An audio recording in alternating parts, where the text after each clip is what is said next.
नमस्कार, 20 मिनट 20 खबर में आपका बहुत बहुत स्वागत है। मैं हूं आपके साथ ऋषिका। अगले 20 मिनट में आपको हम अपने प्रदेश की 20 अहम खबरों से रूबरू कराने वाले हैं। तो चलिए शुरू करते हैं 20 मिनट में 20 खबरों का सिलसिला। प्रदेश के सबसे बड़े एसएमएस अस्पताल में अपने परिजनों के साथ आई 7 साल की मासूम के साथ छेड़छाड़ का मामला सामने आया है। इसे लेकर मासूम के परिजनों ने एसएमएस थाने में शिकायत दर्ज कराई है। एसएमएस थाना प्रभारी नवरत्न धोलिया ने बताया कि धौलपुर से एक परिवार अपने परिजन के इलाज के लिए एसएमएस के धनवंतरी वार्ड में आया था। परिवार के साथ 7 साल की बच्ची भी थी। मासूम बच्ची अस्पताल में बाथरूम के लिए गई थी। उस दौरान वहां पर पहले से मौजूद एक युवक ने उसको पकड़ लिया और उसके साथ छेड़छाड़ करने लगा। इसके बाद बच्ची चिल्लाने लगी। जब बच्ची के परिजन और मौके पर मौजूद लोग इकट्ठा हुए तो आरोपी वहां से फरार हो गया। हंगामा होने पर पुलिस मौके पर पहुंची। इसके बाद परिजनों की ओर से दी गई सूचना के आधार पर पुलिस ने मुकदमा दर्ज किया। पुलिस ने मामले की जांच के लिए अलग टीम का गठन कर दिया है, जो अस्पताल के आसपास के सीसीटीवी फुटेज खंगालते हुए आरोपी की तलाश कर रही है। व्यक्ति ने उसको बाथरूम में जाते हुए पकड़ के ले जाने की कोशिश की थी, लेकिन वो चिल्लाने लग गई तो आसपास जो लोग थे वो आए तो वो छोड़ के भाग गया। लेकिन उसकी फिर भी हमने जो प्रकरण दर्ज करके उसकी तलाश में। अधिक दौलत की दरकार इंसान को नाले में पहुंचा देती है, तभी बड़े बुजुर्ग ने दौलत को माया कहा है। तस्वीरें अजमेर की हैं, जहां प्रॉपर्टी विवाद को लेकर सरेआम 2 महिलाओं में जमकर मारपीट हो गई। हालत ये बन गई कि लड़ते लड़ते महिलाएं नाले में जा गिरी। बावजूद इसके दोनों ने लड़ाई नहीं छोड़ी। इस बीच परिवार के बाकी लोग भी बचाव करने के बजाय लड़ाई में शामिल होने आ गए। हैरान करने वाली बात यह है कि दोनों महिलाएं करोड़पति घर से हैं और रिश्ते में देवरानी जेठानी लगती हैं। दरअसल ब्यावर कस्बे के टाटगढ़ रोड स्थित नायरा पेट्रोल पंप पर बुधवार देर शाम को संपत्ति विवाद को लेकर 2 पक्ष आमने सामने आ गए। इस दौरान दोनों पक्षों की महिलाएं एक दूसरे से भिड़ गईं। हालात ऐसे बने कि आपस में भिड़ी महिलाएं पेट्रोल पंप के बाहर से गुजर रहे नाले में जा गिरी और वहां भी एक दूसरे के बाल पकड़कर लड़ती रहीं। इस दौरान एक पक्ष का एक युवक भी नाले में कूद गया और महिलाओं के साथ मारपीट करने लगा। इस पर दूसरे पक्ष के एक युवक ने नाले के ऊपर से दूसरे युवक पर जमकर लातों से प्रहार किया। इस दौरान आसपास से गुजर रहे लोगों ने बीच बचाव कर नाले में गिरी महिलाओं को बाहर निकाला। उधर घटना की जानकारी मिलने पर मौके पर पहुंची पुलिस दोनों पक्षों को थाने लाई। यहां पर दोनों पक्षों ने एक दूसरे के खिलाफ शिकायत दर्ज कराई। अस्पताल में इलाज करा रहे ये वो लोग हैं जो जमीन विवाद में लाठी पत्थर खाकर अस्पताल पहुंचे हैं। मामला दौसा का है। जिले के मेहंदीपुर बालाजी थाना क्षेत्र के मुंडफोड़ी गांव में जमीन विवाद को लेकर 2 पक्षों में खूनी संघर्ष हो गया। इस दौरान दोनों पक्ष की ओर से धारदार हथियारों और लाठियों का उपयोग किया गया। इस खूनी संघर्ष में दोनों पक्षों के करीब 10 लोग घायल हो गए। घायलों को दौसा के सिकराय अस्पताल में भर्ती कराया गया है। इधर खूनी संघर्ष की सूचना पर मेहंदीपुर बालाजी थाना पुलिस मौके पर पहुंची और समझा बुझाकर मामला शांत कराया। पुलिस खूनी संघर्ष के मामले की जांच कर रही है। पुलिस का कहना है कि पहले घायलों का उपचार कराना प्राथमिकता है और उसके बाद जिन्होंने भी इस तरह कानून हाथ में लिया है उनके खिलाफ कार्रवाई की जाएगी। झुंझुनू में राहुल गांधी के समर्थन में कांग्रेस के धरने प्रदर्शन में एक मंदबुद्धि युवक को भाजपा के समर्थन में नारे लगाना भारी पड़ गया। दरअसल शुक्रवार को कलेक्ट्रेट पर धरना प्रदर्शन चल रहा था, तभी इलाके का एक मंदबुद्धि युवक वहां पहुंचा। कांग्रेसियों के जोश को देखते हुए उसने भाजपा जिंदाबाद के नारे लगा दिए। ये नारे सुनकर नवलगढ़ नगर पालिका से कांग्रेस पार्षद और युवा कांग्रेस के नवलगढ़ अध्यक्ष लोकेश जांगीड़ को गुस्सा आ गया। उसने और उसके साथियों ने इस युवक को पकड़ा और घसीटकर पहले तो पास में शहीद स्मारक के करीब ले गए और वहां जाकर उसकी धुनाई शुरू कर दी। धुनाई की सूचना पुलिस कर्मियों तक पहुंची। पुलिस कर्मियों को आते देखकर कांग्रेसियों ने इस मंदबुद्धि युवक को छोड़ दिया। युवक को ज्यों ही छोड़ा वह अपनी जान बचाकर पूरी स्पीड में भागता हुआ दिखाई दिया। अब इस घटना का वीडियो वायरल हो रहा है। कई बार धुंधली तस्वीरें देश और समाज को परेशान कर जाती हैं, लेकिन अफसोस ऐसी तस्वीरों से निजात नहीं मिल रही। धुंधली तस्वीरों के पीछे पेड़ से लटकती 3 लाशें हैं, हंसती खेलती 3 जिंदगियां, लेकिन ऐसा क्या हुआ कि इन जिंदगियों ने मौत को गले लगा लिया। बाड़मेर में घरेलू कलह जानलेवा साबित हुई। एक शख्स ने 2 बेटियों के साथ फांसी लगाकर खुदकुशी कर ली। ये घटना सिंदरी थाना इलाके के सनपा गांव की है। घटना की जानकारी मिलते ही पुलिस मौके पर पहुंची और पूरे मामले की जानकारी ली। बताया जा रहा है कि गुरुवार की देर रात को भी घरेलू विवाद हुआ था। इसके बाद भी पुलिस मौके पर पहुंची थी, जिसके बाद सुबह 55 साल के एक शख्स ने अपनी 2 बेटियों को फांसी पर लटकाकर अपनी भी जान दे दी। घटना की जानकारी मिलते ही आसपास के इलाके में सनसनी फैल गई। फिलहाल पुलिस पूरे मामले की तह में जाकर जांच पड़ताल करने में जुटी है। जब पुलिस गफलत की नींद सोने लगती है तो चोरों की चांदी हो जाती है। चोर पलक झपकते ही बड़े से बड़ी वारदात को अंजाम दे जाते हैं और पुलिस रिपोर्ट दर्ज कराने पहुंचे पीड़ित को ही आरोपी साबित करने की नाकाम कोशिश में जुट जाती है। पीड़ित के रवैये को देखकर पुलिस मौका मुआयना करती है और जांच का वो जुमला उछालती है जो शायद ही कभी पूरा होता हो। जी हां, राजसमंद पुलिस एक बार फिर गहरी नींद में बेसुध है, इसलिए चोर जमकर धमाचौकड़ी मचा रहे हैं। आपकी टीवी स्क्रीन पर नजर आ रही तस्वीरें इस बात की तस्दीक करती हैं। कांकरोली थाना क्षेत्र में चोरों का दुस्साहस बढ़ता जा रहा है। गुरुवार रात चोरों ने बागपुरा गरियावास में बड़ी वारदात को अंजाम दे दिया। मिली जानकारी के मुताबिक चोरों ने देवीलाल गायरी के घर को निशाना बनाया। पीड़ित के मुताबिक चोर 1 लाख रुपए नकद, 2 किलो से अधिक चांदी के गहने और 4 तोला सोना लेकर फरार हो गए। शुक्रवार सुबह पीड़ित को चोरी की जानकारी मिली, जिस पर कांकरोली थाना पुलिस मौका मुआयना करने के बाद चोरों को दबोचने का जुमला उछाल रही है। कोटा जिले के रामगंज मंडी में जिला आबकारी विभाग की टीम ने बड़ी कार्रवाई करते हुए अवैध शराब से भरे एक ट्रक को जब्त किया। ट्रक दिल्ली से गुजरात की तरफ जा रहा था। आबकारी विभाग के अधिकारियों ने मुखबिर की सूचना पर इस ट्रक को रामगंज मंडी के सुकेत टोल के पास से जब्त किया है। ट्रक में 50 से 60 लाख रुपए तक की अंग्रेजी शराब बताई जा रही है। ट्रक को जब्त करने के बाद आबकारी विभाग ने मामले की जांच शुरू कर दी। जिला आबकारी अधिकारी दुर्गा शंकर मीना के मुताबिक अवैध शराब दिल्ली से गुजरात ले जाई जा रही थी। आबकारी अधिकारियों के मुताबिक ट्रक में रखे 800 से 1000 पेटी शराब की अनुमानित कीमत 50 से 60 लाख रुपए हो सकती है। हमारी मुखबिर से हमें सूचना मिली थी कि दिल्ली से कोई गाड़ी अभी कोटा होते हुए गुजरात जा रही है, तो हमने नाकाबंदी करवाई। रामगंज मंडी अपने सुकेत टोल के आगे उसको रुकवाया। अब हमने देखा तो यहाँ पे इसमें दिल्ली की अंग्रेजी शराब और बियर थी जो गुजरात जा रही थी। इसको मौके से ड्राइवर को पकड़ा, ट्रक को पकड़ा और अभी हम काउंटिंग करवा रहे हैं इसकी कि कितनी शराब है।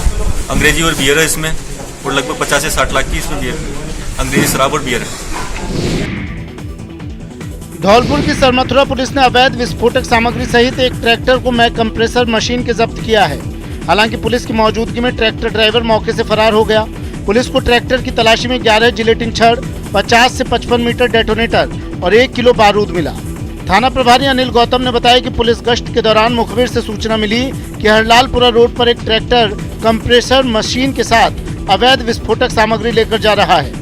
मुखबिर की सूचना पर पुलिस हरलालपुरा गांव से पहले नदी के पास पहुंची तो ट्रैक्टर का ड्राइवर पुलिस को देख ट्रैक्टर को छोड़कर भाग गया। पुलिस को ट्रैक्टर में अवैध विस्फोटक सामग्री मिली। पुलिस ने केस दर्ज कर ट्रैक्टर मालिक की तलाश शुरू कर दी है। एक हाथ में तमंचा और दूसरे हाथ में ऑर्केस्ट्रा गर्ल का हाथ। डीजे का शोर गूंजने लगा और महफिल में रंग जमने लगा। ये वायरल वीडियो है बिहार के डुमरा के मोहनपुरा गांव का, जहां गुरुवार देर रात सजे विवाह समारोह के शामियाने के नीचे तमंचे पे डिस्को डांस होने लगा। न किसी के चेहरे पर पुलिस का डर नजर आ रहा है और न ही अपनी और अपनों के जान की परवाह। सिरफिरों की टोली भीड़ के बीचों बीच पिस्टल चमकाने लगी और ग्रामीणों के सामने धौंस जमाने लगी। नाच में डांसर का साथ मिला तो मैरिज फंक्शन में अलग ही समा बंध गया। इसमें मेहमानों का हुजूम भी शामिल हो गया तो नाच गाने का दौर और तेज होने लगा। ये देखिए शामियाने के नीचे कितने सारे मेहमानों की भीड़ इकट्ठा है और उसी भीड़ के बीचों बीच देसी कट्टा लहरा रहा ये सरफिरा खुश तो बहुत नजर आ रहा है, लेकिन आप भी जरा सोचिए, थोड़ी सी लापरवाही हुई और लोडेड पिस्टल का ट्रिगर दब गया तो उसकी गोली का निशाना न जाने किस निर्दोष की जान ले ले।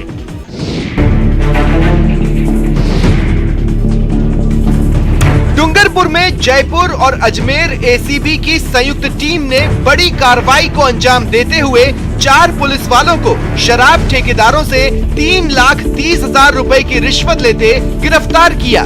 कहा जा रहा है कि ये आरोपियों ने राशि शराब ठेकेदारों से 2 मुकदमे के सेटलमेंट और शराब के ठेकों की बंधी के एवज में ली थी। एसीबी ने 15 दिनों तक डूंगरपुर में थाना प्रभारी दिलीप दान और भैयालाल आंजना की निगरानी शुरू की। फिर एसीबी को पता चला कि उनके लिए रिश्वत वसूली का काम कांस्टेबल भोपाल सिंह और जगदीश बिश्नोई कर रहे थे। एसीबी की जांच के दौरान थाना प्रभारियों के लिए कांस्टेबल भोपाल सिंह ने 5 लाख रुपए की रिश्वत ली। इसके बाद एसीबी ने जाल बिछाया और फिर कांस्टेबल जगदीश बिश्नोई को कोतवाली थाना प्रभारी दिलीप दान के लिए 80,000 रुपए रिश्वत लेते और धम्बोला थाना प्रभारी भैयालाल आंजना के लिए कांस्टेबल जगदीश बिश्नोई को 2.5 लाख रुपए की रिश्वत लेते गिरफ्तार किया।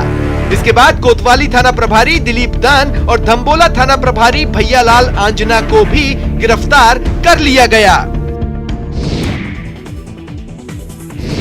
उदयपुर की सवीना थाना इलाके में स्थित गुप्तेश्वर रोड पर शुक्रवार अल सुबह एक हैंडीक्राफ्ट गोदाम में भीषण आग लग गई। इससे पूरे इलाके में हड़कंप मच गया।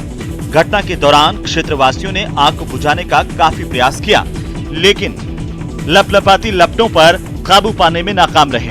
इसके बाद नगर निगम की फायर ब्रिगेड को सूचना दी गई, जिस पर नगर निगम की 4 दमकल की गाड़ियां मौके पर पहुंची, लेकिन लपटों पर काबू पाना इतना आसान नहीं था। करीब 2 घंटे की कड़ी मशक्कत के बाद इस आग पर काबू पाया गया। इस आग से गोदाम में रखा हैंडीक्राफ्ट और लकड़ी का माल जलकर खाक हो गया। इस घटना में लाखों रुपए के माल के नुकसान की बात सामने आ रही है।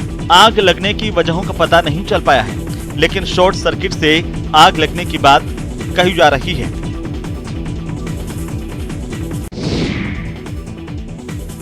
दौसा में आईओसी पाइपलाइन से तेल चोरी के मामले में बड़ा एक्शन हुआ है।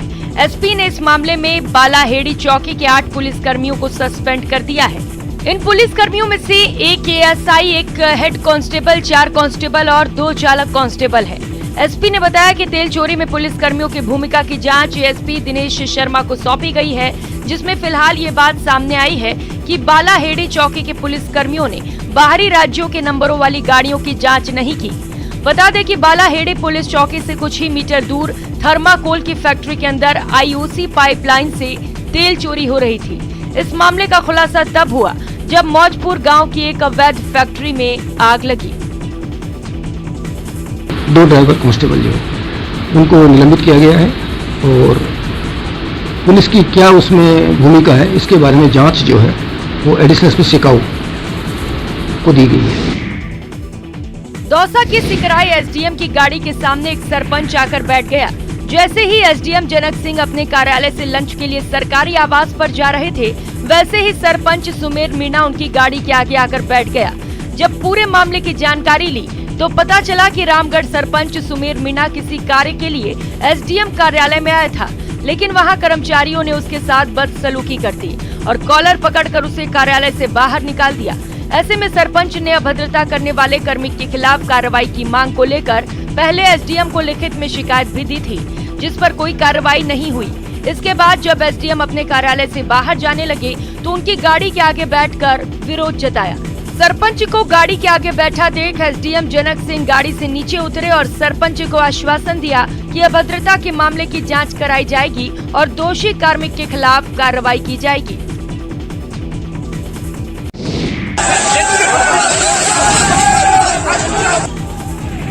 झुंझुनू में अग्निपथ के विरोध में प्रदर्शन के दौरान पुलिस और प्रदर्शनकारियों में झड़प हो गई।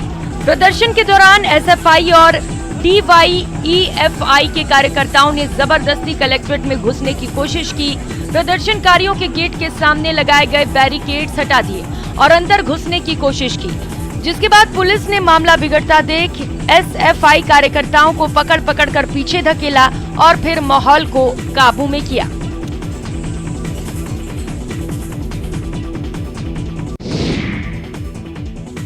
चूरू शहर के नए बस स्टैंड पर शुक्रवार को तेज धमाके के बाद आग लगने से अफरा तफरी मच गई। घटना की सूचना मिलते ही पुलिस और जिला प्रशासन में हड़कंप मच गया। प्रशासन, पुलिस, आपदा प्रबंधन, बिजली और स्वास्थ्य विभाग के फोन की घंटियां घनघनाने लगी। रतन नगर थानाधिकारी सुरेंद्र राणा ने कंट्रोल रूम को सूचना दी, जिसके बाद कंट्रोल रूम ने एसपी, जिला कलेक्टर, एडीएम और नगर परिषद सहित दमकल को सूचना दी। सूचना मिलने पर प्रशासनिक टीम, पुलिस सहित स्वास्थ्य विभाग की टीम प्रभावित क्षेत्र में पहुंचने लगी। बाद में पता चला कि ये सब मॉक ड्रिल का एक हिस्सा भर है। सूचना के बाद सबसे पहले डीएसपी कोतवाली, थानाधिकारी सतीश यादव और सदर थानाधिकारी गौरव खीड़िया मौके पर पहुंचे। घटना की सूचना मिलने पर जिला collector Siddharth Sihag, SP D Anand भी मौके पर पहुंचे। सबसे अंत में अस्पताल की एम्बुलेंस पहुंची। इससे पहले 108 एम्बुलेंस पहुंची। इसके साथ ही नगर परिषद की दमकल भी मौके पर पहुंची।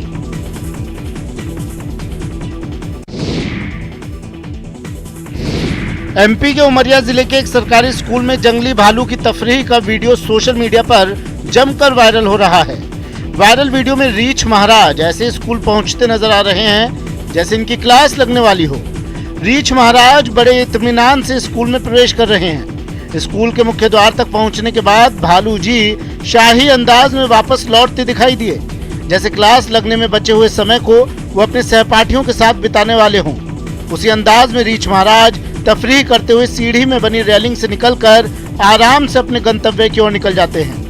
वायरल वीडियो में स्कूल में सन्नाटा पसरा हुआ है, जिससे लगता है भालू महाराज के स्कूल भ्रमण की यह घटना हाल ही की है। पिछले कुछ दिनों से इलाका भालू की सक्रियता को लेकर सुर्खियों में रहा है, जिससे लगता है पूरा वायरल वीडियो हाल ही में शूट कर सोशल मीडिया पर डाला गया है। गर्मी की छुट्टियों में स्कूल बंद होने के बाद बच्चे खेलकूद और मनोरंजन में अपना समय व्यतीत कर देते हैं, लेकिन राजसमंद जिले में स्काउट गाइड की ओर से संचालित 40 दिवसीय अभिरुचि शिविर में न सिर्फ बच्चे व्यावसायिक कोर्स की ट्रेनिंग लेकर अपनी स्किल्स सुधार रहे हैं, बल्कि भविष्य में अपने रोजगार की राह भी प्रशस्त कर रहे हैं। सर, ये राजस्थान राज्य भारत कांग्रेस के व्याकुल होने की वजह क्या है? Bureau report, news 18 network.